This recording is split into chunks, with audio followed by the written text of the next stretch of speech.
Las autoridades españolas continúan investigando las causas del accidente en el que han chocado dos trenes y que han dejado a 155 personas heridas. El accidente se produjo sobre las 8 de la mañana, hora local, cuando un tren que circulaba en dirección Barcelona colisionó por detrás con otro tren aquí en la estación ubicada en Montcada y Reixac, una población cercana a Barcelona. Los servicios de emergencias atendieron a 155 pasajeros y no hubo heridos de gravedad. 39 personas además fueron trasladadas a diferentes centros sanitarios y también se activaron dos equipos de apoyo psicológico para atender a los pasajeros.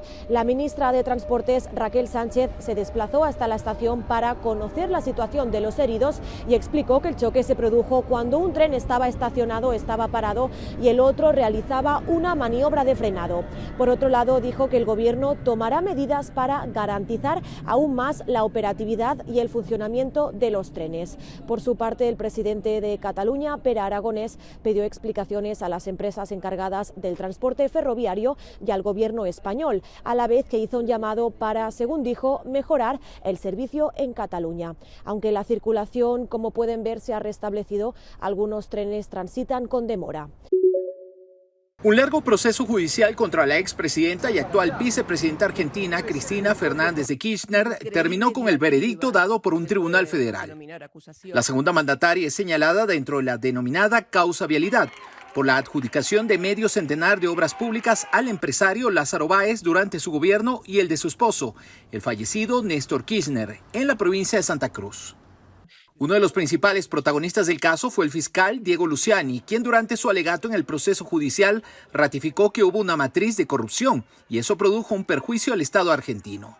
Instalaron y mantuvieron en el seno de Administración Nacional y Provincial de Santa Cruz una de las matrices de corrupción más extraordinarias. Hace menos de una semana, en sus últimas palabras sobre la causa vialidad, la vicepresidenta aseveró que se produjeron 20 mentiras en el juicio, entre las que constan que ella dio la orden para que se adjudiquen las obras viales al empresario y que en las licitaciones ganadas por él hubo sobreprecios. Porque fueron 3 años en los cuales nada de lo que dijeron pudieron probarlo. La sentencia, que no es de última instancia, marca un nuevo hito en la vida política argentina, afectada también por una severa crisis económica. Este fue un informe de Néstor Aguilera de La Voz de América para Telearuba. El senador federal y candidato demócrata Raphael Warnock derrotó al candidato republicano Herschel Walker en la segunda vuelta electoral celebrada en Georgia este martes. Este resultado asegura a los demócratas mayoría absoluta en el Senado por el resto del mandato del presidente Joe Biden.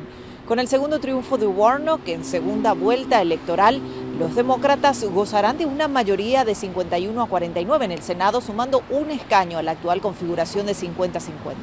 La mayoría clara de los demócratas en el Senado implica que el partido ya no tendrá que negociar un reparto de poder con los republicanos, ni dependerá de la vicepresidenta Kamala Harris para romper muchos empates. Sin embargo, habrá un gobierno dividido, ya que los republicanos tomaron control de la Cámara de Representantes por escaso margen. La victoria demócrata consolida a Georgia como un estado disputado en el sur de Estados Unidos. En 2020, el presidente Joe Biden se convirtió en el primer candidato demócrata a la presidencia en ganar en el estado en 30 años. Este año, los votantes volvieron a apoyar a Warnock en el mismo ciclo electoral en el que reeligieron al gobernador republicano Brian Kemp por un amplio margen y votaron a candidatos republicanos en todos los comicios a funcionarios estatales. Desde Washington informa Belén Mora de La Voz de América para Telearuba.